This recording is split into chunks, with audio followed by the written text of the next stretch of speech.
माँ बाप का बंटवारा। घड़ी में जैसे ही रात के 11:59 बजे कि किशन ने माँ को जल्दी से उसकी छड़ी पकड़ा दी और उधर गोपी ने पिताजी को। माँ और पिताजी को भी पता था कि 16वां दिन लगने वाला है, इसलिए वे पहले से ही तैयार बैठे थे। कहीं देर हो गई तो बहुओं में सिर फुरौल शुरू हो जाएगी। माँ ने घर का चौखट लांघा तो उधर पिताजी छड़ी लिए घर में प्रवेश के लिए खड़े थे। माँ पिताजी को और पिताजी माँ को आंसू भरी नैनों से निहार रहे थे। पूरे 15 दिन बाद यह मिलन क्षणिक था। थोड़ा बातें कर ले, नहीं तो 15 दिन का इंतजार करना पड़ेगा। न जाने कितनी ही बातें आंखों ही आंखों में हो गई। उजाला भरी रात थी, मानो आज चांद भी उन्हें एक दूसरे को जी भर देखने के लिए अपनी आंखें खोल दी हो। पर चांद भी मनुष्य के निष्ठुरता के आगे लाचार है। पिताजी जल्दी अंदर आ जाओ, बिस्तर लगा है, किशन ने कहा। उधर गोपी माँ का हाथ पकड़कर अंदर खींच ले गया। सो जाओ बिस्तर पर, पिताजी का है, गोपी ने कहा। थोड़ा पानी पिला दो, माँ ने कहा। अच्छा, किशन की लुगाई ने पानी नहीं पिलाया? हाँ, पिलाती भी क्यों, उन्हें तो पता था कि माँ को अभी ठेल देंगे गोपी के यहाँ, फिर उसकी जिम्मेदारी हो जाएगी। पर हम भी पानी नहीं देंगे, सुबह का इंतजार करो और सो जाओ, गोपी ने माँ से कहा। शायद माँ ने आंसुओं से ही प्यास बुझा ली हो। पता नहीं स्वामी जी किस हाल में होंगे। कहीं किशन उन्हें मेरी टूटी हुई चारपाई ही न दे दे। सोने के लिए उन्हें नींद कैसे आएगी। जिंदगी भर किशन और गोपी के खुशी के लिए अथक परिश्रम करते रहे। अब बुढ़ापा में किसे उसकी परवाह है। माँ को नींद कहाँ आने वाली थी। माँ सोचने लगी कि आखिर मेरे परवरिश में कहाँ खोट रह गई थी।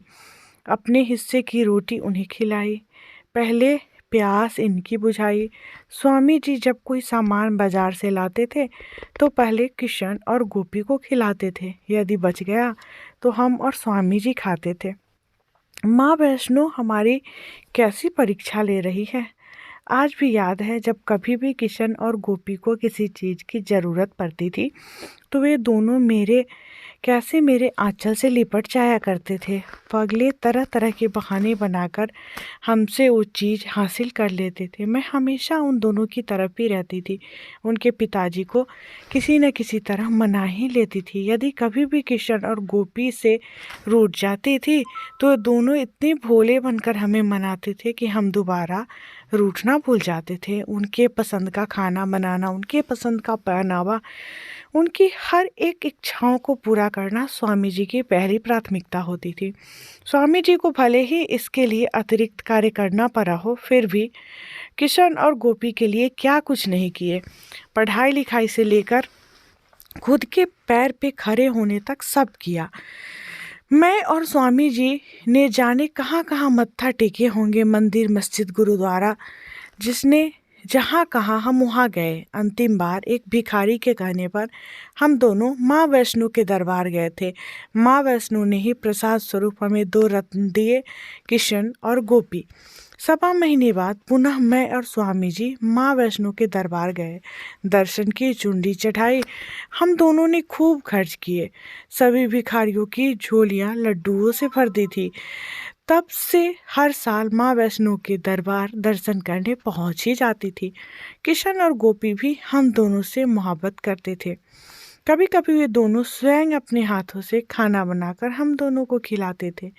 मेरा और स्वामी जी का रोज शाम को पैर दबाना उसका नित्य का काम था। पूरे कॉलोनी में किशन और गोपी की बड़ी प्रशंसा होती थी। स्कूल में हमेशा वही दोनों टॉप पर रहते थे। स्कूल से लौटने पर झट से आंचल में छिप जाना, लंच न करने का बहाना बनाना, उनकी प्यार भरी बातें सब कहाँ चली गई। बहुओं के आते ही उनका स्वभाव बदलने लगा। पहले तो लगता था अभी बच्चे नासमझ है, धीरे धीरे हालात ठीक हो जाएंगे। पर दिन ब दिन घर के हालात बिगड़ते गए। सब कुछ वे दोनों अपनी मर्जी से करते गए। न हमसे कोई राय बात, न स्वामी जी से। मैं तो दांत पीस के रह जाती थी, पर स्वामी जी के नाते कुछ बोल नहीं पाती थी। वो तो अक्सर मुझे समझाया करते थे कि देख सावित्री, ये बच्चे नए ज़माने के हैं, इनको अपनी मर्जी से ज़िंदगी जीने दो, इनके मामले में दखल न करो, उसी में भलाई है, नहीं तो ये कब क्या जवाब दे दे कुछ गारंटी नहीं है। अब हम वृद्ध हो गए, यूँ समझ लो चाय में गिरी हुई मक्खी, चुटकी से पकड़ाकर बाहर करने में देर नहीं लगेगी। किंतु मैं कहाँ मानने वाली थी। मैं सोचती थी किशन और गोपी मेरे औलाद है, क्या इन्हें सही गलत पर डांट फटकार फटकार नहीं सकती हूँ। जब मुझसे रहा नहीं गया तो मैंने किशन और गोपी को बुलाकर कह दिया कि तुम लोग की मनमानी नहीं चलेगी। घर में क्या हो रहा है, कब मायके कब ससुराल, क्या योजना बन रही है, हमें भनक तक नहीं लगती। जब जी में आया पर्स उठा के चल दिए।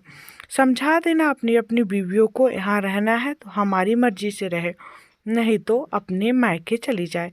किशन और गोपी को माँ की यह बात अच्छी नहीं लगी। वे माँ को घूरते हुए अपने कमरे में चले गए। समय के साथ साथ माँ और पिताजी से राम और श्याम की दूरियां बढ़ने लगी। यह दूरी कब खाई में तब्दील हो गई पता ही नहीं चला। आए दिन दोनों अपनी माँ और पिताजी से झगड़ते तो उनकी माँ और पिताजी अपना मकान दूसरों को लिख देने की बात करते, किंतु किसी के माता पिता ऐसा नहीं करते। पुत्र भले ही कुपुत्र हो जाए, किंतु माता कभी भी कुमाता नहीं होती और न ही पिता कुपित होता है। धीरे धीरे किशन और गोपी में भी झगड़ा झंझट होने लगा और दोनों में बंटवारा हो गया। सावित्री और स्वामी जी की तबीयत भी अक्सर खराब रहने लगी। दोनों बेटों ने मिलकर अपनी माँ और पिताजी को बांट लिया, वो भी 15-15 दिन के लिए। घर के बीचों बीच दीवार खिंच गई। बरसों से साथ रहने वाले माता पिता को जब एक दूसरे की अधिक आवश्यकता थी तब उनके कुपुत्रों ने उन्हें अलग थलग कर दिया। वे ही साथ साथ रहने की जिद नहीं कर पाए। भोर हुई, गोपी जब नित्य क्रिया से खाली हुआ तब याद आया कि माँ ने रात को पानी मांगा था। वह पानी लाया। माँ उठो पानी पी लो, गोपी ने कहा, किंतु माँ तो चिर निद्रा में जा चुकी थी। यह खबर जब स्वामी जी को मिली तो उठकर जोर से बोले, मैं भी आ रहा हूँ सावित्री। तभी तपाक से गिर पड़े, ऐसे गिरे कि दोबारा न उठ पाए। शायद माँ वैष्णो ने दोनों को हमेशा के लिए अपने पास बुला लिया हो, साथ साथ रहने के लिए। जब हम बच्चे होते हैं तो हमारी पूरी दुनिया माँ बाप होते हैं और बड़े होने पर वही माँ बाप बोझ लगने लगते हैं। और यही आज का कड़वा सच।